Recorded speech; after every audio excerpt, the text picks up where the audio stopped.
In the summer of 1285, the second Mongol invasion of Viet had reached its breaking point. For months, the invaders had pushed deep into the kingdom, even capturing the capital, Thăng Long. But their advance had stalled. Supply lines were stretched dangerously thin.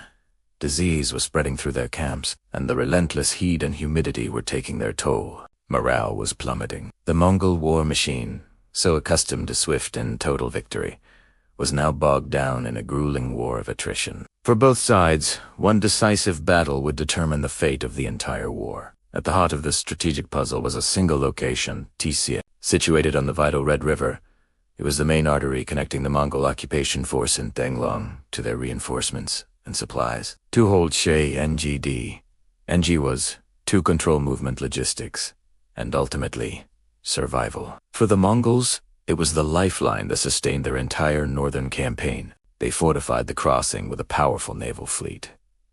Turning it into a floating fortress meant to guarantee their dominance over the region and secure their grip on the capital. The Vietnamese Supreme Commander, Tiar Ineku, Setu Inesaw the situation with brilliant clarity. He understood that a direct assault on the fortified capital of Thăng Long would be costly and risky. Instead, he identified the enemy's critical vulnerability: their complete dependence on the river fleet. The Mongol army, powerful as it was on land, was tethered to its ships. Cut that tether, destroy that fleet, and the invasion would collapse from within, starved of supplies, and with no route of escape. The strategy was bold and simple, a decisive blow against the enemy's center of gravity. The order was given: prepare a surprise attack on the fleet at Cheongdijiang. Under the cover of darkness, Vietnamese forces moved silently into position. Then, at dawn, the attack was launched with shocking speed and ferocity. A swarm of smaller, more agile Vietnamese boats surged forward, unleashing a storm of fire arrows onto the large, cumbersome Mongol warships. Boarding parties armed with swords and spears swarmed the enemy decks, engaging in brutal close-quarters combat. The Mongols, caught completely by surprise, were thrown into chaos. Their disciplined formations broke as ships caught fire and the river turned into a scene of utter pandemonium. The once mighty fleet anchored at Cheongdijiang was quickly becoming a floating inferno. The destruction was total. The Mongol fleet was not just defeated, it was annihilated. Ships burned to the waterline or were captured, and vast quantities of food, weapons, and equipment sank to the bottom of the Red River.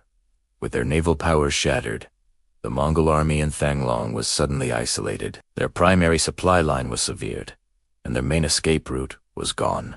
The occupation of the capital was no longer sustainable. The Battle of Cheongdijiang broke the backbone of the Mongol invasion. Starved and demoralized, the once invincible army began to disintegrate. Just days later, Vietnamese forces liberated Thăng Long, finding a city abandoned by a fleeing enemy. Victory was no longer a question of if, but when. This battle, combined with the victory at HMT, sealed the fate of the 1285 invasion. Showcasing Tiar Eneku, Setu Ene's genius for strategy, and his ability to deliver a decisive blow at the perfect moment.